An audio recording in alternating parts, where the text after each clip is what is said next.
Hello guys, welcome back to crick talks with Kiran. Punjab Kings versus Chennai Super Kings. സാധാരണ ഇതുപോലൊരു match preview video ചെയ്യുമ്പോൾ നമ്മൾ ആദ്യം ഹോസ്റ്റ് ടീമിനെ പറ്റി പറയുകയാണ് പതിവ്. എന്നാൽ ഇവിടെ നമ്മൾ ആദ്യം നോക്കാൻ പോകുന്നത് ചെന്നൈ സൂപ്പർ കിങ്സിന്റെ കാര്യമാണ്. കാരണം ഈ ടീമുകളെ തമ്മിൽ താരതമ്യം ചെയ്യുമ്പോൾ കൂടുതൽ പ്രശ്നമുള്ളത് CSKക്ക് തന്നെയാണ്. ഈ സീസണിൽ ഇതേവരെ കളിച്ച 4 മത്സരങ്ങളിൽ ഒരു മത്സരം മാത്രമാണ് അവർക്ക് ജയിക്കാൻ കഴിഞ്ഞത്, മുംബൈ ഇന്ത്യൻസിനെതിരെ ചെപ്പോക്കിൽ. അതിനുശേഷം തുടർച്ചയായി 3 മത്സരങ്ങൾ അവർ പരാജയപ്പെട്ടു. ബാറ്റിംഗിലായാലും ബോളിംഗിലായാലും നിരവധി പ്രശ്നങ്ങൾ അവർ നേരിടുന്നുണ്ട്. നമുക്കാദ്യം ബാറ്റിംഗ് തന്നെ നോക്കാം. ഇപ്പോൾ അവരുടെ ഏറ്റവും മികച്ച ബാറ്റർ എന്ന് പറയുന്നത് ക്യാപ്റ്റൻ കൂടിയായ ഋതുരാജ് ഗെയ്ക്വാദ് ആണ്. എന്നാൽ ഗെയ്ക്വാദ് തന്റെ പ്രിഫേർഡ് പൊസിഷനിലല്ല ഇറങ്ങുന്നത്. ഇപ്പോൾ ആദ്യത്തെ മത്സരത്തിൽ 1 ഡൗൺ ആയിട്ട് വന്നിട്ട് നമ്മുടെ മുംബൈക്കെതിരെ മികച്ചൊരു പെർഫോമൻസ് പുറത്തെടുത്തു. ഒരു 22 ബോളിൽ എന്തോ 50 അടിച്ചിട്ട് വളരെ മികച്ച പെർഫോമൻസ് തന്നെയായിരുന്നു. പക്ഷേ അതിനുശേഷം ഒന്ന് ഔട്ട് ഓഫ് പൊസിഷനിലാണ് ബാറ്റ് ചെയ്യുന്നത്. അപ്പോൾ അതുപോലെ കൺസിസ്റ്റന്റ് ആയിട്ട് ആ മത്സരത്തിൽ പുറത്തെടുത്തതുപോലെയുള്ള പ്രകടനം പിന്നീട് ഗെയ്ക്വാദിന്റെ ഭാഗത്തുനിന്ന് ഉണ്ടായില്ല.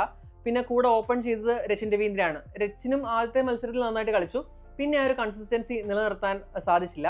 പിന്നെ രാഹുൽ ത്രിപതിക്ക് ആദ്യത്തെ മത്സരങ്ങളിൽ ഓപ്പണിംഗ് സ്ലോട്ടാണ് കൊടുത്തത്. അപ്പോൾ ത്രിപതിക്കും കാര്യമായിട്ടൊന്നും ചെയ്യാൻ കഴിഞ്ഞില്ല. പിന്നെ ദീപക് ഹൂഡയ്ക്കും കാര്യമായിട്ടൊന്നും ചെയ്യാൻ കഴിഞ്ഞില്ല. അതുകൊണ്ട് പിന്നെ ഹൂഡയെ ഡ്രോപ്പ് ചെയ്തിട്ട് വിജയ് ശങ്കറിനെ കൊണ്ടുവന്നു. വിജയ് ശങ്കർ 2 മത്സരം കളിച്ചപ്പോൾ ആദ്യ മത്സരത്തിൽ ഒന്നും ചെയ്യാൻ കഴിഞ്ഞില്ല. രണ്ടാമത്തെ മത്സരത്തിൽ 50 അടിച്ചെന്ന് നമുക്ക് വേണമെങ്കിൽ പറയാം. പക്ഷേ ആ ഒരു ചേസിനെ സംബന്ധിച്ച് ഭയങ്കര സ്ലോവസ്റ്റ്, ഈ സീസണിലെ തന്നെ ഏറ്റവും സ്ലോവസ്റ്റ് 50 വിജയ് ശങ്കർ അടിച്ചത്. യാതൊരു ഇമ്പാക്റ്റും ഇല്ലാതെ പോയൊരു ഹാഫ് സെഞ്ചുറി ആയിരുന്നു അത്. അപ്പോൾ വിജയ് ശങ്കറിന്റെ ഭാഗത്തു നിന്നും ടീമിനെ വിജയിപ്പിക്കത്തക്ക രീതിയിൽ ഒരു ഇമ്പാക്റ്റ് ഉണ്ടായില്ല. പിന്നെ അവരുടെ പ്രൂവൺ 6 ഹിറ്റർ, അതായത് അവരുടെ ടീമിൽ ഒരു പവർ ഹിറ്റർ എന്ന് നമുക്ക് വിശേഷിപ്പിക്കാൻ കഴിയുന്ന താരം ശിവം ദുബെയാണ്. ദുബെയുടെ ഭാഗത്തു നിന്നും നേരത്തെയുള്ള സീസണുകളിലേതുപോലെ ഒരു പെർഫോമൻസ് ഉണ്ടായിട്ടില്ല. 19 ഈ സീസണിൽ ദുബെയുടെ ഏറ്റവും ഉയർന്ന സ്കോർ എന്ന് പറയുന്നത്. ഇപ്പോൾ മിഡിൽ ഓർഡേഴ്സിൽ അവർക്ക് വേണ്ടി കളി നിയന്ത്രിച്ചിരുന്ന, സ്പിന്നേഴ്സിനെ നന്നായിട്ട് ഹിറ്റ് ചെയ്തിരുന്ന ഒരു താരമാണ് ശിവം ദുബെ. അപ്പോൾ ആ ഒരു പെർഫോമൻസ് വീണ്ടും ഈ സീസണിൽ ആവർത്തിക്കാൻ ദുബൈക്ക് ഇതുവരെ കഴിഞ്ഞിട്ടില്ല. പിന്നെ പറയുമ്പോൾ അവരുടെ ബാറ്റിംഗ് ഓർഡറിൽ 6ാമത്തെ പൊസിഷൻ അല്ലെങ്കിൽ 7ാമത്തെ പൊസിഷനിൽ വരുന്നത് ജഡേജയാണ്. ജഡേജയും അവസരത്തിനൊത്ത് ഉയർന്നിട്ടില്ല.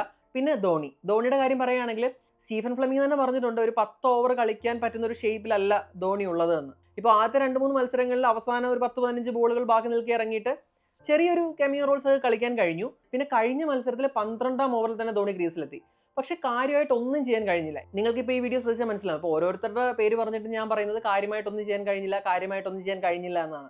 അപ്പോൾ അത് തന്നെയാണ് ഇവരുടെ ടീമിന്റെ പ്രശ്നം. കഴിഞ്ഞ മത്സരത്തിലെ വിജയ് ശങ്കർ MS ധോണി പാർട്ണർഷിപ്പ് കണ്ടിരിക്കുക എന്ന് പറയുന്നത് ഒരു ക്രിക്കറ്റ് ഫാനിനെ സംബന്ധിച്ച് ഭയങ്കര വിഷമിപ്പിക്കുന്ന ഒരു കാര്യമാണ്. കാരണം ആ ചേസിൽ ഒരു ഘട്ടത്തിൽ പോലും അവർ ഒരു വിജയിക്കും എന്നുള്ളൊരു തോന്നല് നമുക്കുണ്ടായില്ല. ആ ഒരു ഇന്റന്റ്, അതായത് വിജയിക്കാനുള്ളൊരു ഇന്റന്റ് അവരുടെ ഭാഗത്തുനിന്ന് ഉണ്ടായില്ല. പിന്നെ കഴിഞ്ഞ മത്സരത്തിൽ ഡെവൻ കോൺവേ ടീമിലേക്ക് തിരിച്ചെത്തി. ഇപ്പം നമ്മുടെ പല റിവ്യൂ വീഡിയോയിലും പറഞ്ഞിരിക്കുന്ന കാര്യം എന്ന് വെച്ച് കഴിഞ്ഞാൽ ഡെവൻ കോൺവേയും കൂടെ ടീമിലേക്ക് തിരിച്ചു കൊണ്ടുവരണം, എന്നാലേ അവരുടെ ടോപ്പ് ഒന്നുകൂടി സോൾഡ് ആവുമെന്ന് പറഞ്ഞിരുന്നു. ഇപ്പോൾ കഴിഞ്ഞ മത്സരത്തിൽ ഒരു അനാവശ്യമായ ഷോട്ടിന് കളിച്ചിട്ട് കോൺവേ പുറത്തായി. അങ്ങനെ വരുമ്പോൾ ബാറ്റിങ്ങിൽ സർവത്ര പ്രശ്നങ്ങളാണ്. ഇനി ബോളിംഗിലേക്ക് വന്നു കഴിഞ്ഞാൽ ഖലീൽ അഹമ്മദ് നന്നായിട്ട് ബോൾ ചെയ്യുന്നുണ്ട്. ഇപ്പോൾ എല്ലാ മത്സരത്തിലും അത്യാവശ്യം ഡീസന്റ് ആയിട്ട് തന്നെയാണ് ഖലീൽ ബോൾ ചെയ്യുന്നത്. എന്നാൽ ഖലീലിനെ കോംപ്ലിമെന്റ് ചെയ്യാനുള്ള ഒരു ബൗളർ ഇല്ല. ഇപ്പം ആദ്യത്തെ മത്സരങ്ങളിലാണെങ്കിൽ സാം ഖുറാൻ വന്നു, പിന്നീട് ജെയ്മി ഓർട്ടൺ വന്നു, കഴിഞ്ഞ മത്സരത്തിൽ മുകേഷ് ചൗധരി വന്നു.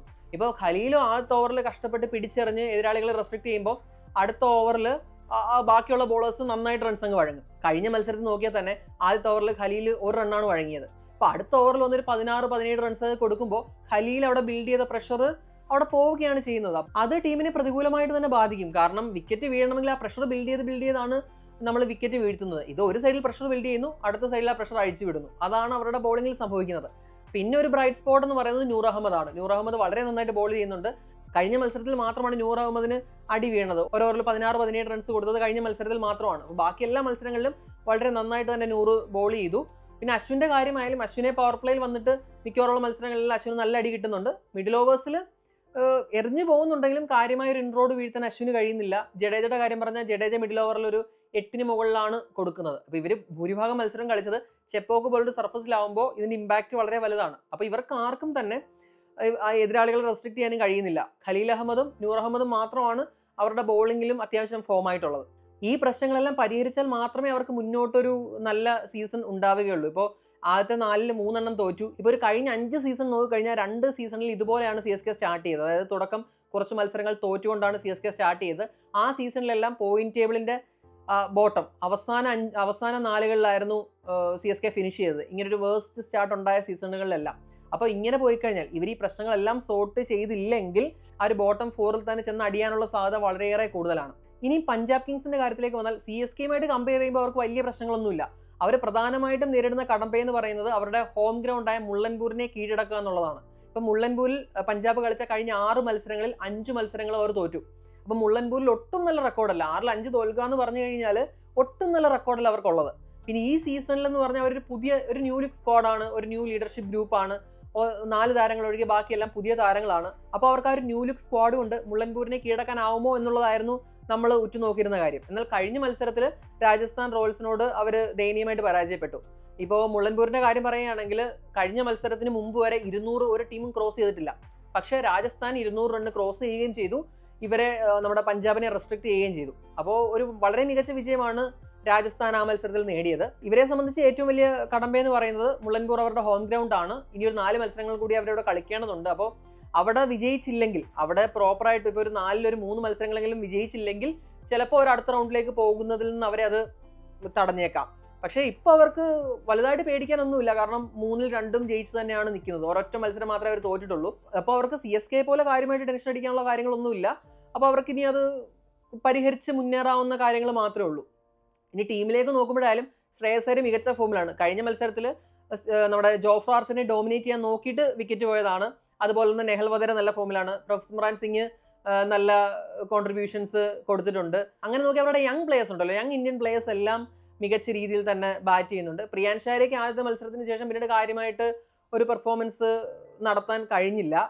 പിന്നെ നമ്മുടെ സൂര്യൻ ഷെഡ്ഗേക്ക് ആണെങ്കിൽ അവസരങ്ങൾ കിട്ടിയിട്ടുമില്ല. ഷെഡ്ഗെ നമ്മൾ ഭാവിയിലെ ഹാർദിക് പാണ്ഡ്യ എന്നൊക്കെ വിശേഷിപ്പിക്കുന്ന ഒരു താരമാണെങ്കിലും കാര്യമായിട്ടുള്ള അവസരങ്ങളൊന്നും കിട്ടിയിട്ടില്ല. ഇപ്പോൾ കഴിഞ്ഞ മത്സരത്തിൽ മാത്രമാണ് കൃത്യമായിട്ട് ബാറ്റ് ചെയ്യാൻ ഒരു അവസരം കിട്ടിയത്. പക്ഷേ ഫോം ആവാൻ കഴിഞ്ഞതുമില്ല. ഇനി ബോളിങ്ങിന്റെ കാര്യം നോക്കിക്കഴിഞ്ഞാൽ അർഷദീപ് അത്യാവശ്യം നല്ല ഫോമിലാണ് ബോൾ ചെയ്യുന്നത്.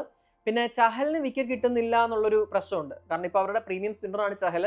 കഴിഞ്ഞ മത്സരം നോക്കിക്കഴിഞ്ഞാൽ അത്യാവശ്യം സ്പിന്നെ തുണയ്ക്കുന്ന ഒരു പിച്ചിൽ രാജസ്ഥാൻ റോയൽസ് ബോളേഴ്സ് സ്പിന്നേഴ്സായ കുമാർ കാർത്തികേയ, തീക്ഷ്ണ ഹസരംഗ ഇവർ 3 പേരും നന്നായിട്ട് ബോൾ ചെയ്ത സർഫസിൽ ചഹലിന് തൻ്റെ കോട്ട കംപ്ലീറ്റ് ചെയ്യാൻ പോലും പറ്റിയില്ല എന്നുള്ളത് അവർക്കൊരു ആശങ്ക നൽകുന്ന കാര്യമാണ്. അപ്പോൾ അങ്ങനെ കുറച്ച് പ്രശ്നങ്ങളൊക്കെ അവരുടെ സൈഡിൽ ഉണ്ടെങ്കിലും നമ്മൾ CSK ആയിട്ട് കമ്പയർ ചെയ്യുമ്പോൾ ഒരു വലിയ പടുകുഴിയിൽ പെട്ട് കിടക്കുന്ന ടീമൊന്നും അല്ല അവർ വിചാരിച്ചു കഴിഞ്ഞാൽ ഈ ഒരു അവസ്ഥ തരണം ചെയ്യാവുന്നതേ ഉള്ളൂ നിലവിൽ. കാരണം അത്രയും തല പുകഞ്ഞ് ആലോചിക്കേണ്ട കാര്യമില്ല. നല്ലൊരു ലീഡർഷിപ്പ് ഗ്രൂപ്പ് ഉണ്ട് അവർക്ക്. അപ്പം അവർ ഇതിൽ നിന്ന് അവർക്ക് കരകയറാനാവുന്നതേ ഉള്ളൂ. ഇനി പിച്ച് കണ്ടീഷൻസിലേക്ക് വരികയാണെങ്കിൽ ഞാൻ നേരത്തെ പറഞ്ഞ പോലെ മുള്ളൻപൂർ ഒന്ന് ഡയമെൻഷൻസ് വളരെ വലുതാണ്. ബാക്കിയുള്ള IPL നടക്കുന്ന സ്റ്റേഡിയങ്ങളെ വെച്ച് കമ്പയർ ചെയ്യുമ്പോൾ വലിയ ഗ്രൗണ്ടാണ്. ബൗണ്ടറി ഡയമെൻഷൻസ് വളരെ വലുതാണ്. അതുപോലെ കുറച്ച് സ്ലോ പിച്ചുമാണ്. ഇവിടെ കഴിഞ്ഞ മത്സരത്തിൽ രാജസ്ഥാൻ റോയൽസ് ആണ് ആദ്യമായിട്ട് 200 എന്ന് പറഞ്ഞൊരു കടമ്പ കടക്കുന്നത്. അപ്പോൾ അങ്ങനെ സ്ഥിരമായിട്ടൊരു 200+ സ്കോർ വരുന്ന വിക്കറ്റും അല്ലത്, കുറച്ച് സ്ലോ ആണ്. അപ്പോൾ ഇന്നത്തെ മത്സരത്തിലും അതുപോലൊരു സ്ലോ സർഫസ് തന്നെ ആയിരിക്കും ഉണ്ടാവുക. എന്നാൽ സ്ലോ എന്ന് പറഞ്ഞു കഴിഞ്ഞാൽ ബാറ്റിംഗ് ഒട്ടും പറ്റാത്ത 140 പിച്ച് എന്നല്ല, ഒരു 180 ഒക്കെ ഒരു പാർ സ്കോർ ആയിട്ട് വരുന്ന ഒരു സർഫസ് തന്നെ ആയിരിക്കും ഉണ്ടാവുക. അപ്പോൾ ഫസ്റ്റ് ബാറ്റ് ചെയ്യുന്ന ടീം ഒരു 200 ഒക്കെ സ്കോർ ചെയ്താൽ ഓൾമോസ്റ്റ് വിൻ സെക്യൂർ ആണ്. കാരണം ഒരു 175-180 ഒക്കെയാണ് ഒരു പാർ സ്കോർ ആയിട്ട് ഇവിടെ വരുന്നത്. ഇനി പ്രെഡിക്റ്റഡ് പ്ലേയിങ് ഫീൽഡ് നോക്കിക്കഴിഞ്ഞാൽ പഞ്ചാബിന്റെ സൈഡിൽ നിന്ന് കാര്യമായ വ്യത്യാസങ്ങളൊന്നും ഉണ്ടാവാൻ സാധ്യതയില്ല. ഇപ്പോൾ കഴിഞ്ഞ മത്സരം കളിച്ച ടീമിൽ നിന്ന്, അതായത് സ്പിന്നിന് കുറച്ചുകൂടി ഒരു ഇമ്പോർട്ടൻസ് കൊടുക്കണമെന്നുണ്ടെങ്കിൽ നമുക്ക് ഹർപ്രീത് ബ്രാറിനെ ടീമിലേക്ക് ഇൻട്രൊഡ്യൂസ് ചെയ്യാം. ഇപ്പോൾ ഒന്ന് നോക്കിക്കഴിഞ്ഞാൽ ഞാൻ നേരത്തെ പറഞ്ഞു സൂര്യൻ ഷെഡ്ഗേക്ക് കാര്യമായ അവസരങ്ങളൊന്നും ഈ ടീമിൽ കിട്ടിയിട്ടില്ല. അപ്പോൾ ഒരു മത്സരത്തിൽ മാത്രമാണ് ബാറ്റ് ചെയ്യാൻ അവസരം കിട്ടിയത്. പിന്നെ ബോളിംഗ് ഒന്നും ചെയ്തിട്ടില്ല. അപ്പോൾ ഈ പിച്ചിന്റെ ഒരു സ്വഭാവം കണക്കിലെടുത്തിട്ട് വേണമെങ്കിൽ നമുക്ക് ഹർപ്രീത് ബ്രാറിനെ ഇൻട്രൊഡ്യൂസ് ചെയ്യാം, ഷെഡ്ഗേക്ക് വരെ ഇൻട്രൊഡ്യൂസ് ചെയ്യാവുന്നതാണ്. ഇനി CSKയുടെ കാര്യം നോക്കിക്കഴിഞ്ഞാൽ അവരിനി ചേഞ്ചസ് വരുത്തുമോ എന്നുള്ള കാര്യം നമുക്ക് പറയാൻ കഴിയില്ല. എനിക്കുള്ള കൺസേൺ എന്ന് പറഞ്ഞാൽ അവരുടെ ഇന്ത്യൻ ബാറ്റേഴ്സ് ഫോമിലല്ല. ഇനി ബെഞ്ചിൽ നോക്കിയാൽ നല്ല കുറച്ച് ഇന്ത്യൻ യങ് പ്ലേയേഴ്സ് ഉണ്ട്. ഷെയ്ഖ് റഷീദ് ഉണ്ട്, ആന്ദ്രെ സിദ്ധാർത്ഥ് ഉണ്ട്. അപ്പോൾ ഇവർക്കൊക്കെ ജസ്റ്റ് ഒന്ന് ട്രൈ ചെയ്ത് നോക്കാവുന്നതാണ്. കാരണം ദീപക് ഹൂഡ ഫോമിലല്ല, വിജയ് ശങ്കർ ഫോമിലല്ല, രാഹുൽ ത്രിപതി ഫോമിലല്ല. അപ്പോൾ അങ്ങനെ വരുമ്പോൾ ഇങ്ങനെ ഒരു യങ് പ്ലേയേഴ്സിനെ അവർക്ക് ഇൻട്രൊഡ്യൂസ് ചെയ്ത് നോക്കാം. കാരണം ഇപ്പോൾ പഞ്ചാബിന്റെ കാര്യം പറഞ്ഞപ്പോൾ അവർക്ക് നല്ല യങ് പ്ലേയേഴ്സ് നന്നായിട്ട് കളിക്കുന്നുണ്ട്. ഇനി മുംബൈയുടെ കാര്യം പറഞ്ഞാലും നമുക്കറിയാം ഈ സീസണിൽ അശ്വിനി കുമാറും വിഘ്നേഷ് പുത്തൂരും ഒക്കെ ഒരു റെവലേഷൻസ് ആയിരുന്നു. അപ്പോൾ അങ്ങനെ പക്ഷേ CSKയുടെ സ്റ്റൈൽ എന്ന് പറയുന്നത് അവരെപ്പോഴും എക്സ്പീരിയൻസിനെ ബാക്ക് ചെയ്യുന്നതാണ്. അല്ലാതെ പുതിയ താരങ്ങൾക്ക് അവർ അവസരം കൊടുക്കില്ല എന്നല്ല, കൊടുക്കുന്നത് വളരെ കുറവാണ്. പക്ഷേ ഈ ഒരു സിറ്റുവേഷനിൽ ഇങ്ങനെയുള്ള പ്ലേയേഴ്സിന് ചാൻസ് കൊടുത്ത് അവരുടെ പെർഫോമൻസ് എങ്ങനെയുണ്ടെന്ന് നോക്കുന്നത് വളരെ നല്ലതാണെന്നാണ് എൻ്റെ അഭിപ്രായം. അപ്പോൾ അതിനർത്ഥം അവർ ടീമിൽ ചേഞ്ച് വരുത്തും എന്നല്ല, പക്ഷേ ഇവർക്കൊക്കെ ഒരു ചാൻസ് കിട്ടി കണ്ടാൽ എനിക്ക് കൊള്ളാമെന്നുണ്ട്. ഇനി players to watch out for. ഇവിടെ ഞാൻ പറയുന്ന ഒന്നാമത്തെ പേര് യുസ്വേന്ദ്ര ചഹലാണ്. കാരണം ചഹൽ ഒരു വിക്കറ്റ് ടേക്കിംഗ് സ്പിന്നറാണ്. ഇപ്പോൾ കഴിഞ്ഞ മത്സരത്തിൽ നോക്കിക്കഴിഞ്ഞാൽ അവരുടെ രാജസ്ഥാന്റെ ഹസരംഗയും തീക്ഷ്ണയും കാർത്തികയും ഒക്കെ വിക്കറ്റ് വീഴ്ത്തുമ്പോൾ ഇവിടെ ചഹലിന് ആ ഒരു ഫുൾ കോട്ട കംപ്ലീറ്റ് ചെയ്യാൻ കഴിഞ്ഞില്ല. അപ്പോൾ അതുപോലൊരു ത്രെറ്റനിങ് ആയിട്ട് സ്പിന്നെ തുണയ്ക്കുന്ന ലാർജ് ബൗണ്ടറി ഡയമെൻഷൻസ് ഉള്ള ഒരു പിച്ചിൽ ഒരു ത്രെറ്റനിങ് ഫോഴ്സ് ആവാൻ ചഹലിന് കഴിഞ്ഞിട്ടില്ല. അവരുടെ പ്രീമിയം സ്പിന്നറാണ്. അതുകൊണ്ട് തന്നെ പഞ്ചാബ് ചഹലിൽ നിന്ന് ഒരുപാട് പ്രതീക്ഷിക്കുന്നുണ്ട്. അപ്പോൾ ചഹൽ ഇന്ന് എങ്ങനെ പെർഫോം ചെയ്യും എന്നുള്ളത് ഞാൻ ഉറ്റുനോക്കുന്ന കാര്യമാണ്. പിന്നെ ചെന്നൈ സൈഡിൽ ശിവം ദുബെ. ഇപ്പോൾ ഞാൻ പറഞ്ഞു ഇതൊരു സ്പിന്നിനെ തുണയ്ക്കുന്ന ഒരു സ്ലോ സർഫസ് ആണ്. അപ്പോൾ മിഡിൽ ഓവേഴ്സ് കൺട്രോൾ ചെയ്യുക എന്ന് പറയുന്നത് വളരെയേറെ ഇമ്പോർട്ടൻ്റ് ആയിട്ടുള്ള കാര്യമാണ്. അപ്പോൾ ശിവം ദുബെ എങ്ങനെയായിരിക്കും? ഇപ്പോൾ ഇതേവരെ ഒരു 19 മാത്രമാണ് ശിവം ദുബെയുടെ ഈ സീസണിലെ ഹയസ്റ്റ് സ്കോർ. അപ്പം ശിവം ദുബെ പോലൊരു പവർ ഹിറ്ററിൽ നിന്ന് മികച്ചൊരു കോൺട്രിബ്യൂഷൻ കിട്ടിയാൽ മാത്രമേ അവർക്കൊരു നല്ല ടോട്ടലിലേക്ക് കുതിക്കാൻ കഴിയുകയുള്ളൂ. ശിവം ദുബെ എങ്ങനെയാണ് ഈ മത്സരത്തിൽ പെർഫോം ചെയ്യുക എന്നത് ഞാൻ കാത്തിരിക്കുന്ന ഒന്നാണ്. നിങ്ങൾക്ക് എന്താണ് തോന്നുന്നത്? ഇന്ന് മുള്ളൻപൂരിൽ വെച്ച് പഞ്ചാബിന് വിജയവഴിയിലേക്ക് തിരിച്ചെത്താൻ സാധിക്കുമോ? അതോ വിജയം ചെന്നൈ സൂപ്പർ കിങ്സിനായിരിക്കുമോ? നിങ്ങളുടെ അഭിപ്രായം കമൻറ്റ് ചെയ്യുക. അടുത്തൊരു വീഡിയോയുമായി ഉടൻ തന്നെ കാണാം. Thanks for watching crick talks with Kiran.